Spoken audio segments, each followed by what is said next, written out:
In which year was the State Reorganization Commission formed under the chairmanship of Fazal Ali?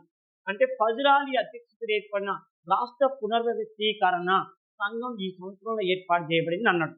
అసలు ఫజల్ అలీ ఎవరు ఏంటనంటే, కేంద్ర ప్రభుత్వం అంటే నెహ్రూ గారి ప్రభుత్వం ఏం చేసిందంటే, నెహ్రూ ప్రభుత్వము భారతదేశంలో కొత్త రాష్ట్రాలు ఏర్పాటు చేయాలా వద్దా అని చెప్పి 2 సార్లు ఆలోచించింది.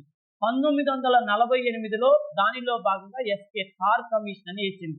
ఈ కమిషన్ కొత్త రాష్ట్రాల ఏర్పాటు వద్దన్నది.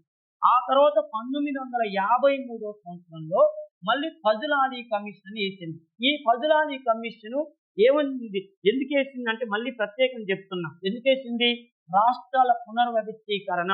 భారతదేశంలో దీన్ని ఫస్ట్ ఎస్ఆర్సి అంటారు. ఎస్ఆర్సి అంటే స్టేట్ రీఆర్గనైజేషన్ కమిషన్. దీన్ని భాషా ప్రయుక్త రాష్ట్రాల కమిషన్ లేదా రాష్ట్రాల పునర్వ్యవస్థీకరణ కమిషన్ అనే పేరుతో పిలుస్తారు. దీన్ని 1953 సంవత్సరం డిసెంబరు 29వ తారీఖు నాడు నెహ్రూ ప్రభుత్వం వేసింది. ఈ కమిషన్ ఇచ్చిన నివేదిక ప్రకారంగానే 1956 సంవత్సరం నుంచి భారతదేశంలో కొత్త రాష్ట్రాల ఏర్పాటు ప్రారంభమైంది. ఓకేనమ్మా, ఇక్కడ ఆన్సర్ ఏది 1953 December 29. Next, who among the following was not a member of Fazal Ali commission? ఇప్పుడే చెప్పుకున్నాం, ఫజల్ అలీ కమిషన్ 1953 డిసెంబరు 29వ తారీఖు నాడు వేశారు. ఈ కమిషన్ లో ఎవరు అధ్యక్షుడు అంటే ఫజల్ అలీ అనేటువంటి వాడు అధ్యక్షుడు. మరి దీంట్లో సభ్యులు కాని వారు ఎవరు అంటే కుంద్రు సభ్యుడే, పనిక్కర్ సభ్యుడే.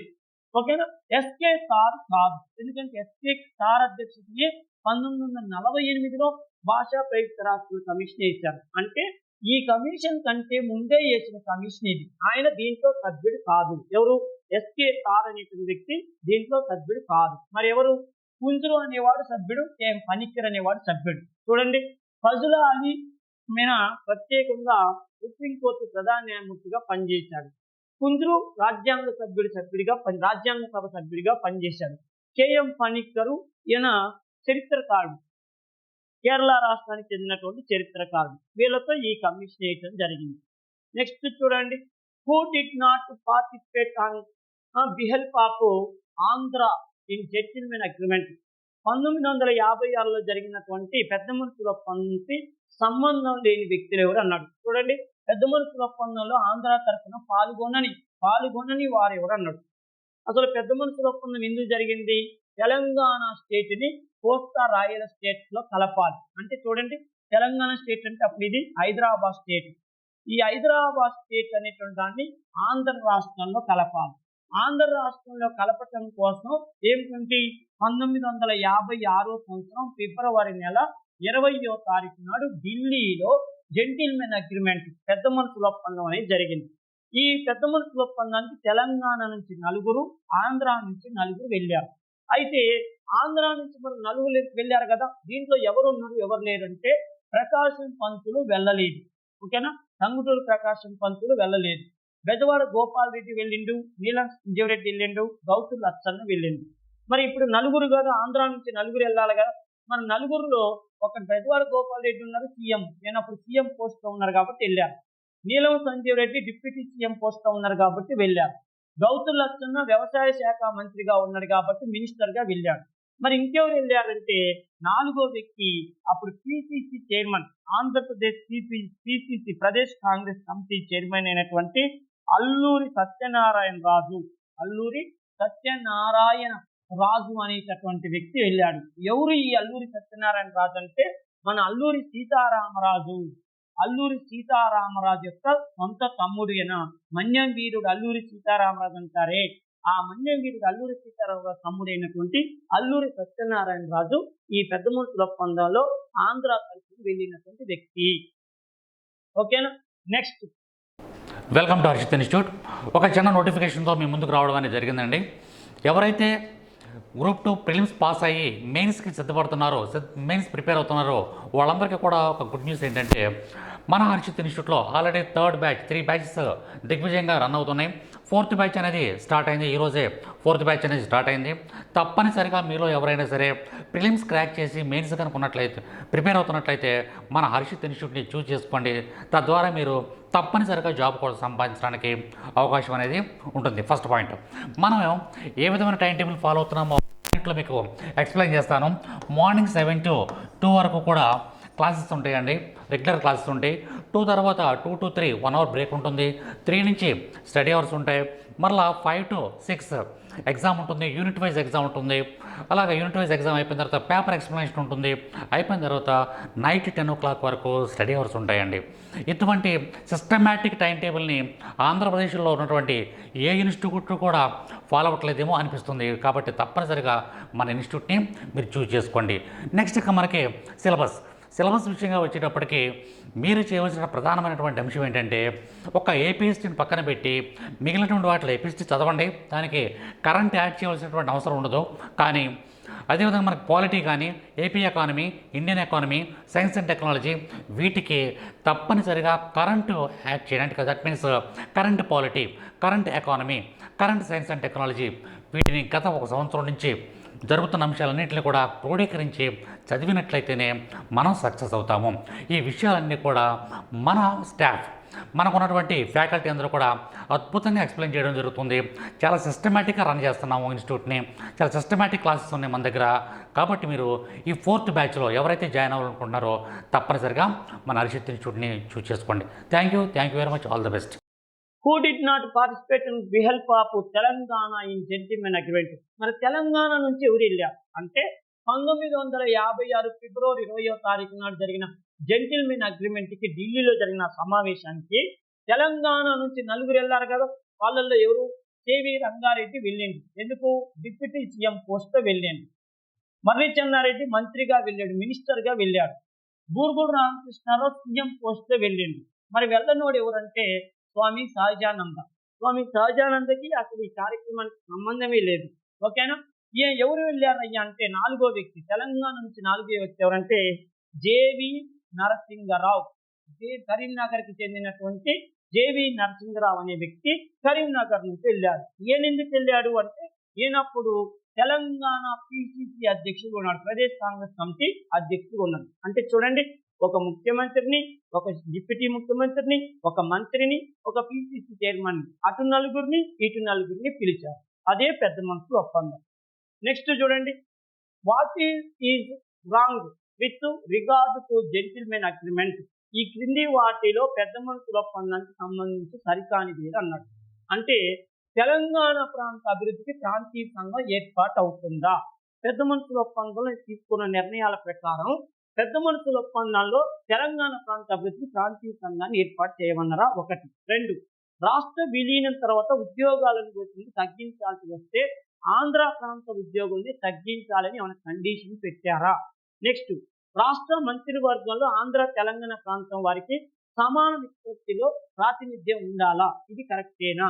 4, తెలంగాణ ప్రాంత ఉద్యోగులకు అక్కడే 12 సంవత్సరాలు నివాస యోగ్యత ఉండాలి అనేది ఇక్కడ అడిగిన ఆప్షన్స్. మరి ఏది కరెక్ట్, ఏది తప్పు అనే విషయం చూస్తే చూడండి, పెద్ద మనుషుల ఒప్పందంలో 1956 ఫిబ్రవరి 20వ తారీఖు నాడు జరిగిన పెద్ద మనుషుల ఒప్పందంలో మొత్తం 14 అంశాల మీద చర్చ జరిగింది. వీటిని సేఫ్ గార్డ్స్ ఆఫ్ తెలంగాణ అంటారు. Okay, safe guards of Telangana.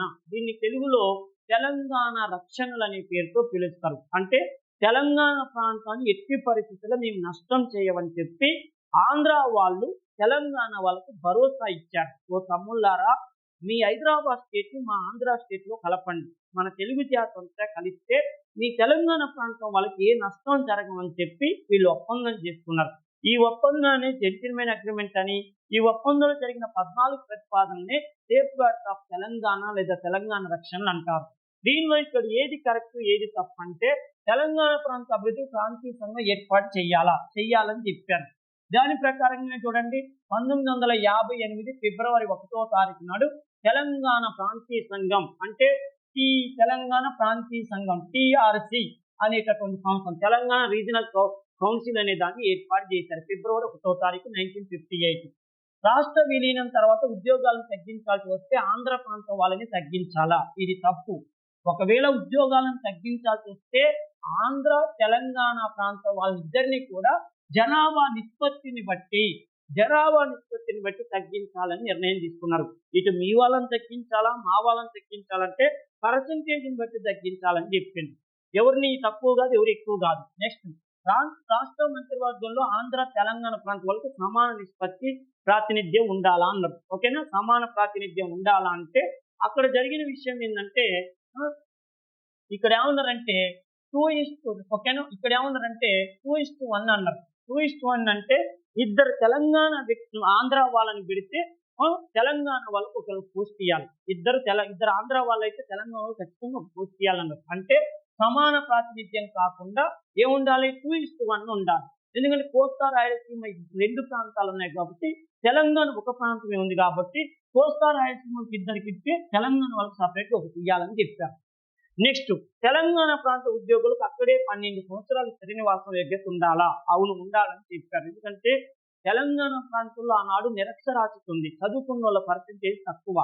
మరి రేపు ఉమ్మడి రాష్ట్రం ఆంధ్రప్రదేశ్ రాష్ట్రం ఏర్పడిన తర్వాత ఈ కోస్తా రాయలసీమలో బాగా చదువుకున్న వాళ్ళంతా అటు ఆంధ్రప్రదేశ్లో హైదరాబాద్కు వస్తే మా వాళ్ళకు ఉద్యోగాలు పోతాయో ఏమో, తెలంగాణ ప్రాంతం వాళ్ళకు వచ్చే ఉద్యోగాలన్నీ కోస్తా రాయలసీమ వాళ్ళకు తీసుకొని పోతే మళ్ళీ తెలంగాణ ప్రాంతం వాళ్ళు ఎక్కడ నష్టపోతారో ఏమో అన్న ఉద్దేశంతో ఏం చేశారయ్యా అంటే ఎట్టి పరిస్థితులలో నివాస యోగ్యత తెలంగాణలో ఆంధ్ర వ్యక్తి కానీ రాయలసీమ వ్యక్తి కానీ శ్రీనివాసం ఉండాలంటే మినిమం 12 ఏళ్ళు ఉండాలని చెప్పి ఒక ఒప్పందం చేశారు. అంటే లోకల్ వ్యక్తి ముల్కీ కావాలంటే, ముల్కీ అంటే స్థానికుడు, ముల్కీ కావాలంటే మినిమం 12 ఇయర్స్ ఖచ్చితంగా ఉండి తీరాలని చెప్పి ప్రతిపాదన చేశారు.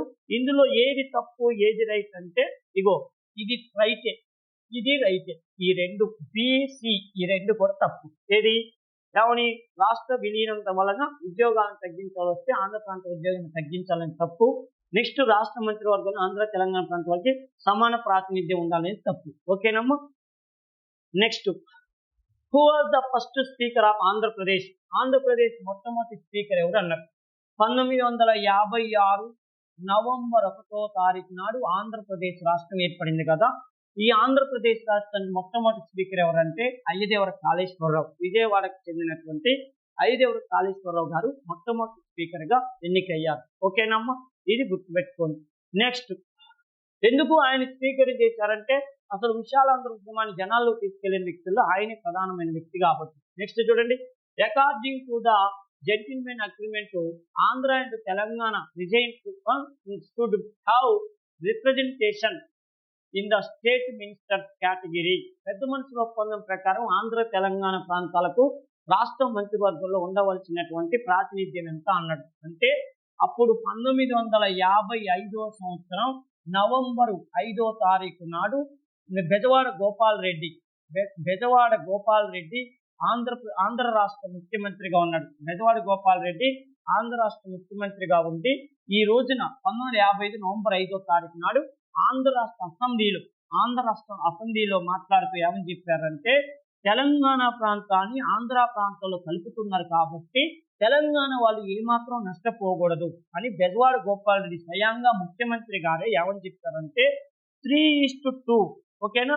3:2 అంటే మన వాళ్ళకి 3 ఉద్యోగాలు ఇచ్చి వాళ్ళకి ఖచ్చితంగా 2 ఉద్యోగాలు ఇవ్వాలని చెప్పి ప్రత్యేకంగా ఆ రోజు పెద్ద మనుషుల ఒప్పందంగా నిర్ణయం తీసుకోవాలన్నారు. అదేవిధంగా అసెంబ్లీలో కూడా ఆ విధంగా నిర్ణయం తీసుకోవాలని చెప్పారు. ఓకేనమ్మా?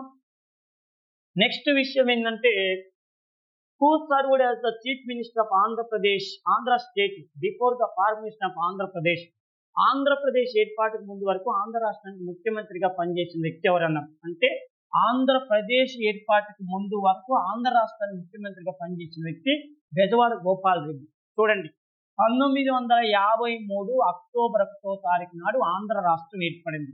ఆంధ్ర రాష్ట్రం ఈ ఆంధ్ర రాష్ట్రానికి 1953 అక్టోబర్ 1 నుంచి 1954 నవంబర్ వరకు ఎవరు ముఖ్యమంత్రిగా ఉన్నారంటే ప్రకాశం పంతులు గారు ఉన్నారు. 1954 నవంబర్ నుంచి 1955 మార్చి వరకు రాష్ట్రంలో మొట్టమొదటిసారిగా రాష్ట్రపతి పాలన పెట్టారు. రాష్ట్రపతి పాలన 356 నిబంధన ప్రకారం రాష్ట్రపతి పాలన పెట్టారు. మళ్ళీ 1955 సంవత్సరంలో మార్చిలో ఎలక్షన్లు అయినాయి. అప్పుడు కాంగ్రెస్ పార్టీ ఘన విజయం సాధించింది. కాంగ్రెస్ పార్టీ ఘన విజయం సాధిస్తే అప్పుడు ముఖ్యమంత్రిగా బెజవాడ గోపాల్ రెడ్డి గారిని ముఖ్యమంత్రిగా సెలెక్ట్ చేయడం జరిగింది. అంటే ఇప్పుడు నేను చెప్పిన ఈ స్టోరీలో చూడండి, ఆంధ్ర రాష్ట్రం మొదటి ముఖ్యమంత్రి అంటేనే ప్రకాశం పంతులు పెడతారు. ఆంధ్ర రాష్ట్రం రెండో ముఖ్యమంత్రి అంటేనే బెజవాడ గోపాల్ రెడ్డి గారి పేరు పెడతారు. ఇక తర్వాత ఏమైంది, ఆంధ్రప్రదేశ్ రాష్ట్రం ఏర్పడింది. అందుకని చూడండి, బెజవాడ గోపాల్ రెడ్డి ఆంధ్ర స్టేట్ కి రెండో ముఖ్యమంత్రి, ఆయనే చివరి ముఖ్యమంత్రి. ఓకేనమ్మా, ఆ బెజవాడ గోపాల్ రెడ్డి ఆంధ్ర స్టేట్ కి రెండో ముఖ్యమంత్రి, చివరి ముఖ్యమంత్రి. తర్వాత 1956 సంవత్సరం నవంబర్ 1వ తారీఖు నాడు ఆంధ్రప్రదేశ్ రాష్ట్రం అనేది ఏర్పడింది. ఓకే కదా. నెక్స్ట్,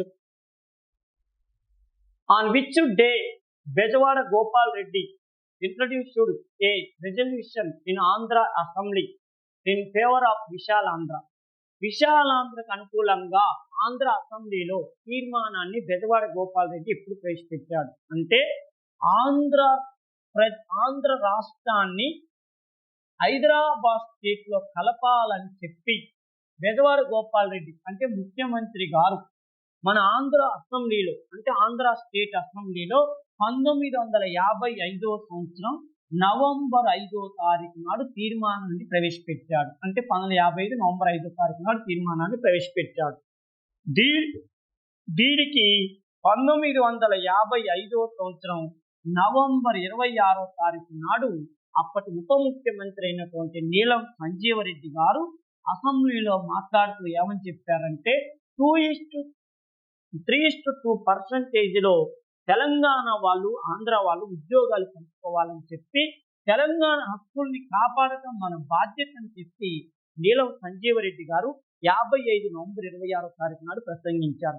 అంటే తీర్మానం ప్రవేశపెట్టింది బెజవాడ గోపాల్ రెడ్డి ముఖ్యమంత్రి గారు అయితే ఉప ముఖ్యమంత్రి గారు దాన్ని బలపరిచారు. ఈ రెండు డేట్లు గుర్తుపెట్టుకోండి, 55 నవంబర్ 5, 55 నవంబర్ 26. ఓకేనమ్మా. Next, Andhra leader who argued in favor of separate Telangana in 1955. ఓకేనా. ప్రత్యేక తెలంగాణ వాదానికి అనుకూలంగా 1955లో వాదించినటువంటి ఆంధ్ర నాయకుడు ఎవరన్నాడు అంటే, చూడండి, ప్రత్యేక తెలంగాణ వాదానికి అనుకూలంగా 1955లో వాదించిన వ్యక్తి ఎవరు? అందరూ ఆంధ్ర రాష్ట్రానికి హైదరాబాద్ స్టేట్ లో కలపాలని అందరూ ముచ్చటపడుతుంటే జై విశాలాంధ్ర అని మొత్తుకుంటుంటే, ఒక ఆంధ్ర నాయకుడు మాత్రం ఎట్టి పరిస్థితుల్లో ఆంధ్ర స్టేట్ ని హైదరాబాద్ స్టేట్ లో కలపొద్దు, ఎందుకంటే తెలంగాణ వాళ్ళు అమాయకులు, ఈ ఆంధ్ర వాళ్ళని చెప్పి తెలంగాణ వాళ్ళతో కలిపితే తెలంగాణ వాళ్ళు నష్టపోతారని చెప్పి మన ఆంధ్ర నాయకుడు ఒక్కడే గట్టిగా వాదించాడు. చూడండి, విచిత్రమైన విషయం, ఒక ఆంధ్ర వ్యక్తి తెలంగాణ వాళ్ళని మనతో కలపొద్దు, కలిపితే తెలంగాణ వాళ్ళు నష్టపోతారు, తెలంగాణ వాళ్ళు ఈ 1956 సంవత్సరంలో 4 కోట్ల మిగులు నిధులతో ఉన్నారు, మన ఆంధ్ర వాళ్ళు -2 కోట్ల డెఫిసిట్ లో ఉన్నారు, లాభాలతో ఉన్న ప్రాంతాన్ని నష్టాలతో ఉన్న ప్రాంతంతో ఎట్టి పరిస్థితుల్లో కలపొద్దని చెప్పి వాదించిన వ్యక్తి ఎవరంటే ఎన్జి రంగాన, గౌతు లక్షణ, సుందరయ్యన, చంద్ర రాజేశ్వరరావు. అంటే ఎన్జి రంగా, రైతు ఉద్యమ నాయకుడైనటువంటి ఎన్జి రంగా, తెనాలికి చెందిన ఎన్జి రంగా ఎట్టి పరిస్థితులలో విశాలాంధ్ర జరగొద్దు,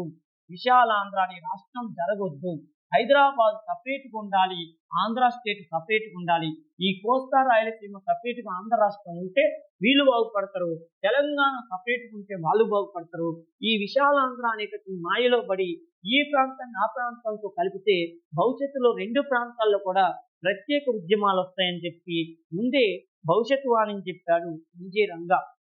బహుశా ఈయన ఏ కోణంలో చెప్పిందో తెలియదు, కానీ ఆయన అన్నట్టుగానే చూడండి, ఈ రెండు ప్రాంతాలని ఈ పెద్ద ఆయన మాట వినకుండా ఆంధ్ర నాయకులందరూ కలిపారు. కలపబట్టి చూడండి, 1969లో ప్రత్యేక తెలంగాణ ఉద్యమం వచ్చింది, 1972లో జయాంధ్ర ఉద్యమం వచ్చింది. అంటే మా తెలంగాణ మాకు ఇవ్వాల్సిందే, ఎట్టి పరిస్థితుల్లో మేము ఆంధ్ర వాళ్ళతో కలిసి ఉన్నామని చెప్పి 1969లో తెలంగాణ వాళ్ళు గొడవ చేశారు.